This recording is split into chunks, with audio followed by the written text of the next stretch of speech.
Et si ton plus grand problème n'était pas le manque d'argent, mais ton refus de dépenser? Tu sais, parmi les musulmans, parfois, tu peux trouver des gens qui sont constamment dans la difficulté financière. Et la difficulté financière peut arriver à tout le monde. Et c'est quelque chose de normal. Dans la vie, il y a des hauts et il y a des bas. C'est ce qu'on appelle la loi du rythme. Mais lorsque tu vis constamment dans la difficulté financière, c'est peut-être qu'il y a un problème quelque part. Et c'est justement ce qu'on va voir dans cette vidéo. À la fin de cette vidéo, tu sauras dans quel piège est tombée la majorité des croyants.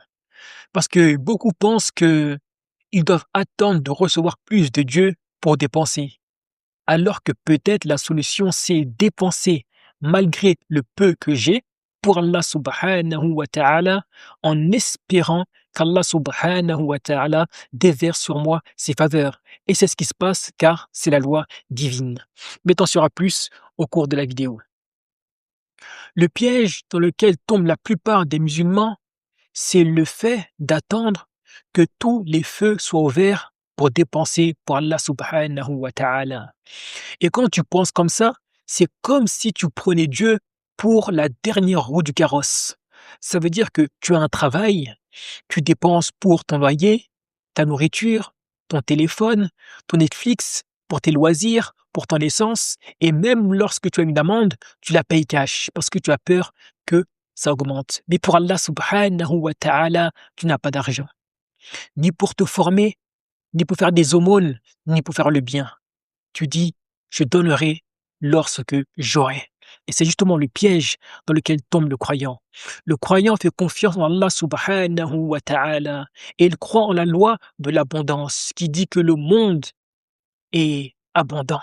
Qu'Allah subhanahu wa ta'ala donne ses bienfaits à qui il veut. Et c'est le cas, car Allah subhanahu wa ta'ala, il dit كُلًّا نُمِدُّ هؤلاء وهؤلاء من عطاء ربك وما كان عطاء ربك محظورا. À tout le monde, nous donnons.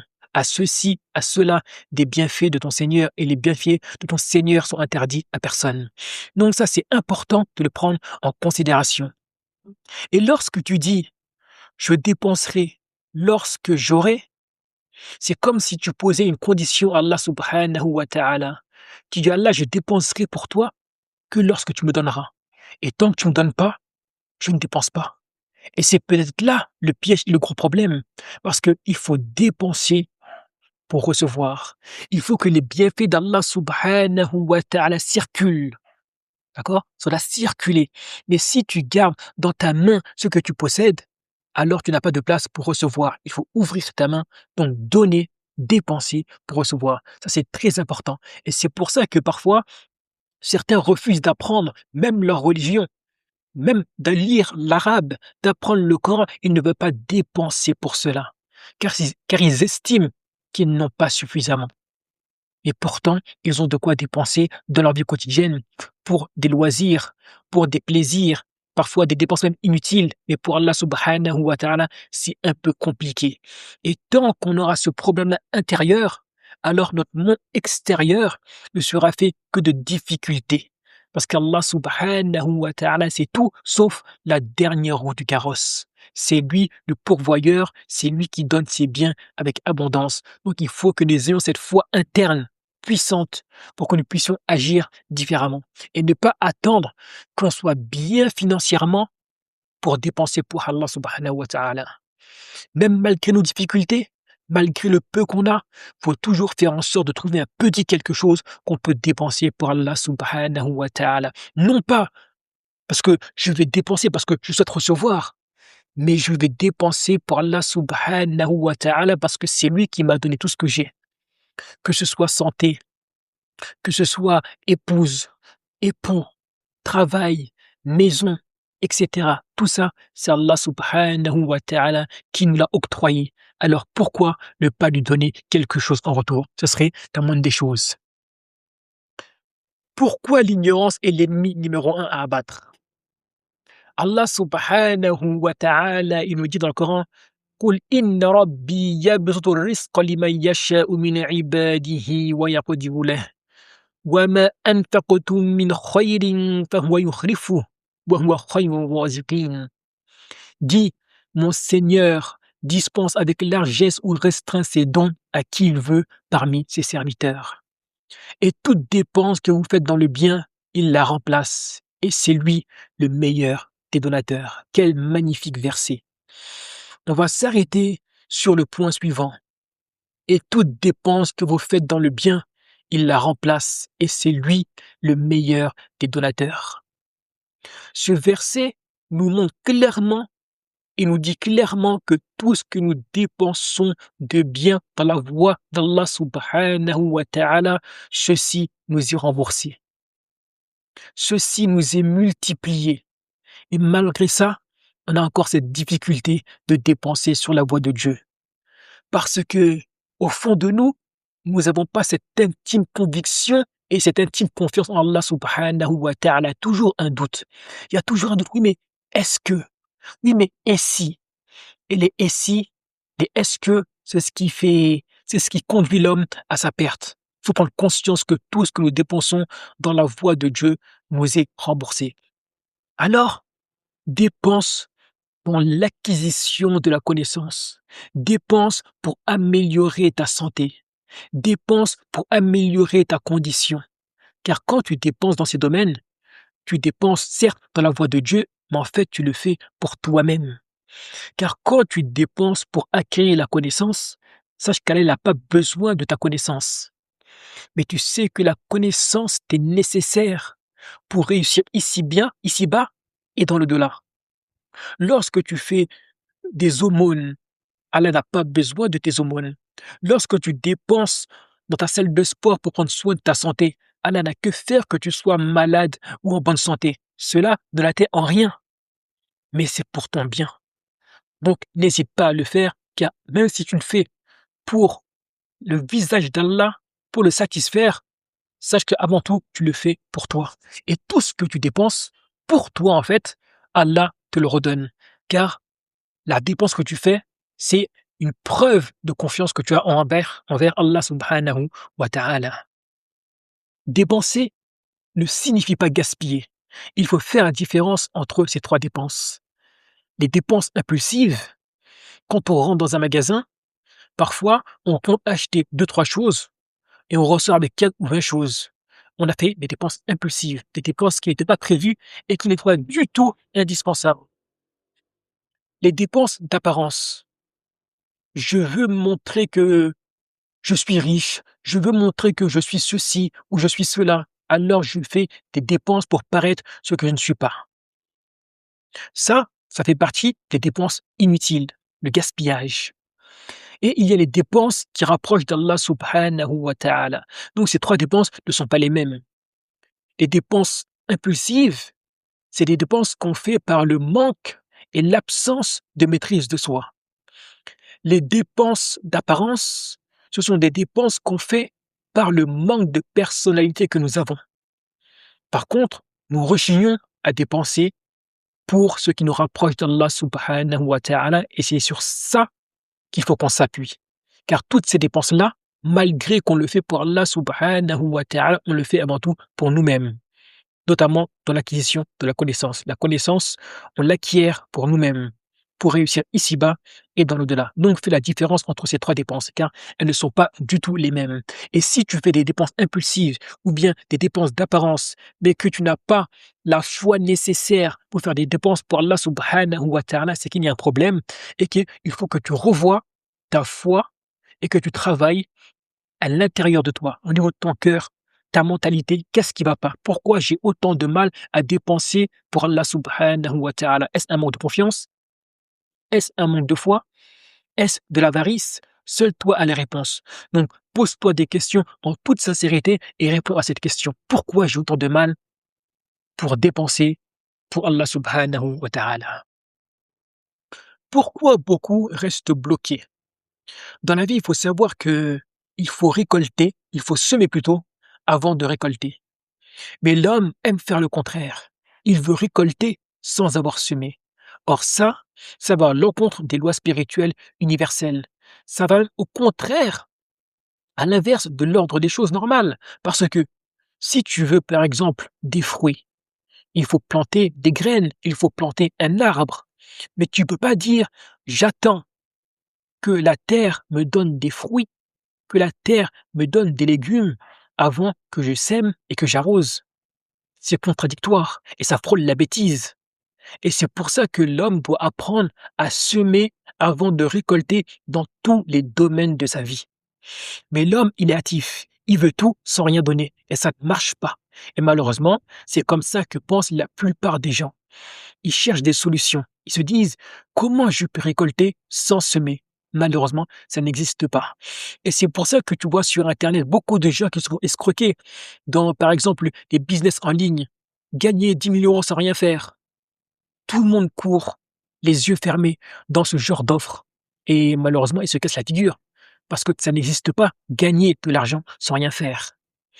L'homme aime la facilité, mais cette facilité le conduit à la bêtise. Donc, il faut savoir que dans la vie, avant de récolter, il faut semer. Donc, l'homme veut plus d'argent, sans pour autant en dépenser. Il veut plus de connaissances, sans pour autant fournir les efforts qu'il faut fournir pour acquérir cette connaissance. C'est pour ça qu'on dit que lorsque tu veux mémoriser le Coran, tu dois tout lui donner. Et lui, en retour, il te donne un peu. Tu lui donnes ton temps, tu lui donnes ta sueur, tu lui donnes ton sommeil, tu lui donnes ta force physique. Et à la fin, il te donne juste un peu. Donc, tu donnes tout et il te donne peu à la fin. Et c'est comme ça pour la science.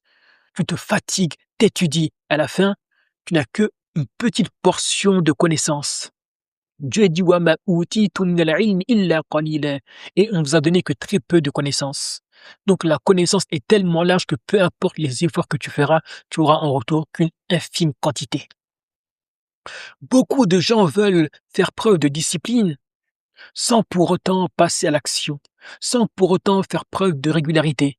Ils veulent que la discipline leur tombe dessus. Mais non, ça passe par le fait de poser des actions avec constance, persévérance et foi. Mais l'homme veut acquérir cette discipline sans rien donner en échange, et ça ne marche pas. L'homme veut plus de confiance sans poser les actions nécessaires. La confiance vient avec les actions, avec le travail, avec la persévérance. C'est comme ça que vient la confiance. Mais si tu veux avoir confiance en toi sans jamais poser des actions, sans jamais rien faire, malheureusement, ça ne marche pas. Et c'est comme ça que tu finis frustré, démoralisé, dépité, en te disant pourquoi la vie me donne rien. Pourquoi Allah subhanahu wa ta'ala ne répond pas à mes doigts? Pourquoi Allah ne me donne pas? Et si tu veux qu'Allah te donne, tu dois poser des actions. Là, on part de la loi de cause à effet. Ce que Dieu te donne en résultat de tes actions, c'est un effet. Mais avant ça, tu as dû faire des causes. Donc, il ne faut pas oublier les causes, sinon tu finiras frustré. Ça, c'est très important, car l'homme veut prendre, mais ne veut rien donner. Et c'est ce qui le conduit à sa perte et à une vie difficile et faite de frustration.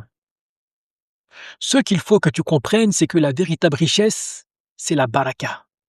Et ça, c'est très important. Et beaucoup l'ont oublié. Parfois, l'homme se dit, je comprends pas. J'ai dépensé de l'argent pour Dieu, pourtant j'ai pas eu plus d'argent. Mais qui t'a dit que ce que Dieu allait te donner allait prendre la forme d'argent? Parce que l'homme, il fait une fixation sur l'argent. Tout ce qu'il veut, c'est de l'argent. Mais il oublie tout ce que Dieu peut faire en dehors de l'argent. Et qui parfois est beaucoup plus important et a beaucoup plus de poids que l'argent. Et tu ne le sais pas. Toutes les dépenses ne rapportent pas plus d'argent immédiatement. Ça peut prendre différentes formes. Ça peut être le fait que Dieu te donne une meilleure prise de décision. Tu as un choix à faire, Dieu fait que tu fais le bon. Pourquoi? Parce que tu as fait une dépense sur sa voie. Il se peut que Dieu te fasse faire une rencontre déterminante, une rencontre qui va t'ouvrir des portes. Une rencontre qui va faire que tu vas pouvoir booster ta carrière.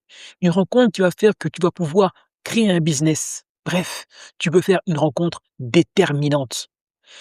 Tu peux obtenir une compétence. Tu peux vivre avec plus de sérénité.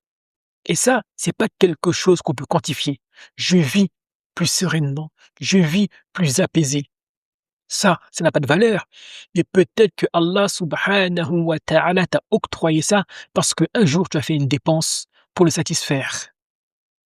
Il se peut qu'Allah t'ouvre une porte qui était jusque-là fermée. Et cette porte s'est ouverte grâce à une dépense que tu as fait pour Allah subhanahu wa ta'ala. Il se peut que ce soit une protection.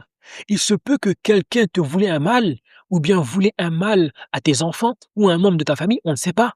Et Allah subhanahu wa ta'ala a repoussé ce mal grâce à une dépense que tu as faite. Donc l'argent que tu dépenses sous la voie d'Allah subhanahu wa ta'ala, Allah va te le rembourser, ça c'est sûr. Mais sous quelle forme, tu ne sais pas.